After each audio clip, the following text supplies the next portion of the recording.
భారత రాజ్యాంగ చరిత్ర బ్రిటిష్ పాలనతో ముడిపడి ఉన్నది. బ్రిటిష్ వారు భారతదేశంలో ఈస్ట్ ఇండియా కంపెనీ ద్వారా 1600 సంవత్సరం డిసెంబర్ 31న అడుగుపెట్టారు. 1947 వరకు ఈ దేశాన్ని 347 సంవత్సరాల కాలం పాటు పరిపాలన చేశారు. ఈ మధ్యకాలాన్ని డాక్టర్ బిసి రావత్ రాజ్యాంగ పరిణామ క్రమాన్ని 6 దశలుగా వర్గీకరణ చేశారు. మొదటి దశ 1600 సంవత్సరం డిసెంబర్ 31 నుంచి 1773 రెగ్యులేటింగ్ చట్టం.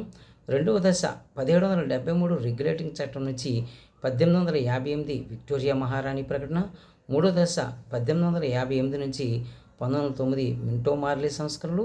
నాలుగో దశ 1909 మింటో మార్లే సంస్కరణ నుంచి 1919 మాంటేగ్ చెమ్స్ఫర్డ్ సంస్కరణలు. మరి ఐదో దశ 1919 నుంచి 1935 భారత ప్రభుత్వ చట్టం. మరి ఆరో దశ 1935 భారత ప్రభుత్వ చట్టం నుంచి 1947 భారత స్వతంత్ర చట్టం వరకు ఈ మధ్య కాలాన్ని రాజ్యాంగ అభివృద్ధి క్రమంగా పేర్కొంటారు. భారత రాజ్యాంగం అనేది ప్రపంచంలో అతిపెద్ద లిఖిత రాజ్యాంగం.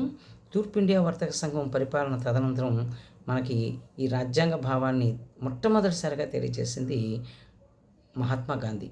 భారతీయులకు ఒక రాజ్యాంగ పరిషత్ కావాలని మొట్టమొదటిసారిగా యంగ్ ఇండియా అనేటువంటి పత్రికలో ఆయన వ్యాసరూపేణ తన సమాధానాన్ని తెలియజేశారు. అందుకే భారత రాజ్యాంగం అనేది ఒక విశిష్టమైనటువంటి సుదీర్ఘ వివరణాత్మక లిఖిత రాజ్యాంగం.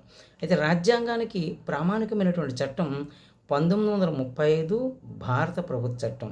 ఇటీవల అనేక కాంపిటేటివ్ పరీక్షలో కూడా భారత రాజ్యాంగ చట్టం 1935 రాజ్యాంగ అభివృద్ధికి మూలకారకం, మరి తొలి లిఖిత రాజ్యాంగ చట్టం అనేటువంటి ప్రశ్నలు మనకు కాంపిటేటివ్ ఎగ్జామ్స్లో వస్తున్నాయి.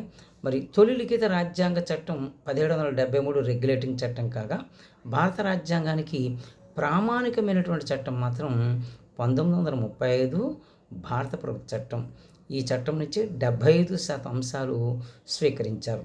ఈ 75% అంశాలు కాక మిగతా 25% అంశాలు ఇతర విదేశీ రాజ్యాంగాల నుంచి స్వీకరించడం జరిగింది. అందుకే రాజ్యాంగాన్ని ఒక మిశ్రమ రాజ్యాంగం అని కూడా విశ్లేషకులు పేర్కొనడం అనేది జరుగుతూ ఉంటుంది. ప్రపంచంలో అతిపెద్ద లిఖిత రాజ్యాంగం ఏదంటే భారతదేశ రాజ్యాంగం. మరి మీరందరూ కూడా ఈ వీడియోని చూసి దీనికి సంబంధించినటువంటి సాటిస్ఫాక్షన్పై మీరు సబ్స్క్రైబ్ చేసుకోవడానికి పూర్తిగా ఆసక్తి కనపరచండి.